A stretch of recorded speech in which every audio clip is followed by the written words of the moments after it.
En France, 1,5% des femmes, soit environ 230 000 personnes sombrent dans la spirale infernale de ce grave trouble alimentaire qu'est l'anorexie. La majorité des personnes atteintes à moins de 25 ans. Ce mal-être tue le malade à petit feu en prenant le contrôle de son mental et de son corps. Un ex-mannequin qui s'est longtemps nourri exclusivement de pommes révèle l'enfer d'une vie qu'il fait rêver des millions de jeunes filles.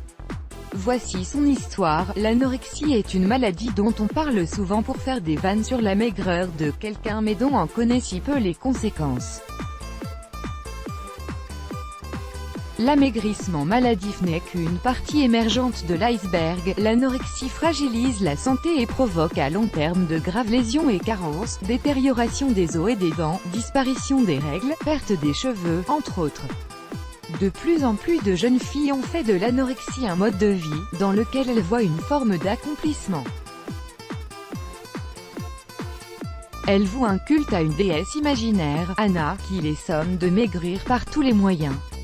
Elles se considèrent obèses et guettent avec appréhension le moindre gramme pris sur la balance.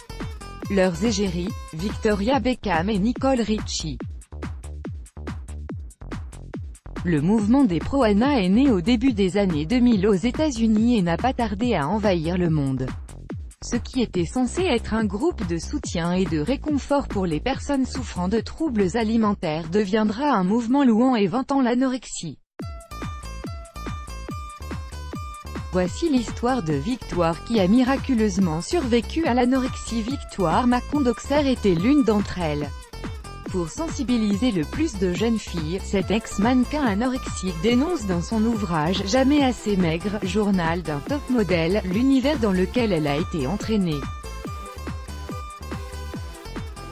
Elle n'avait que 17 ans lorsqu'elle a été repérée par un chasseur de tête. Elle signe un contrat avec Elite et s'apprête à connaître la gloire.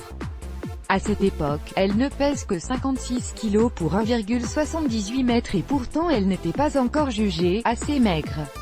Il lui fallait impérativement rentrer dans une taille 32 à 34.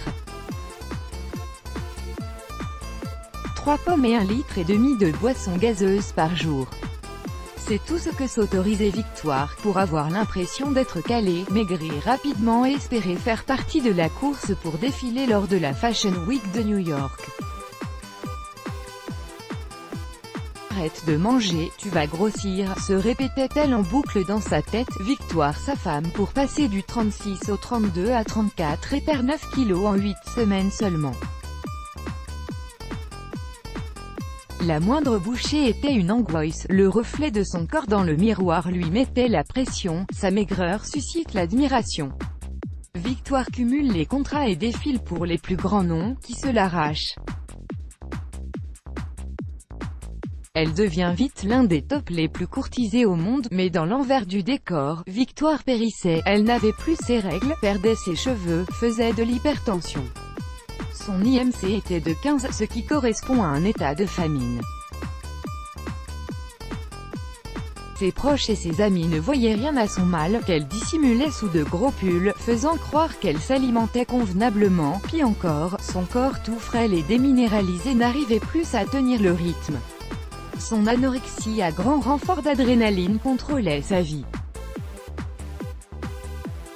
Victoire sombre dans la boulimie, elle se sent incomprise et si seule jusqu'au point de vouloir en finir avec ses jours. Un jour, elle craquera et se retrouvera dans un lit d'hôpital pendant 3 mois. C'est à partir de ce moment, qu'elle prendra conscience qu'elle avait été manipulée, à un âge où elle était vulnérable et influençable.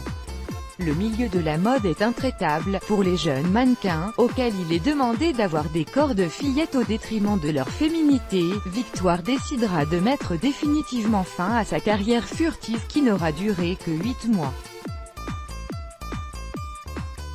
Son combat contre la maladie a été long et éprouvant, la jeune femme y survit et relève la pente tout doucement. Victoire réalise finalement qu'elle avait été traitée comme un vulgaire cintre. Aujourd'hui, c'est une jeune femme bien dans sa peau, qui pèse 64 kilos et qui rêve de faire carrière dans le cinéma.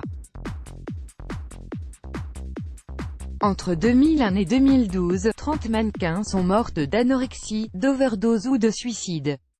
Devant un taux de mortalité de plus en plus élevé, de lois visant à lutter contre l'apologie de l'anorexie sur Internet et à interdire aux agences de recruter des mannequins trop maigres ont été adoptées.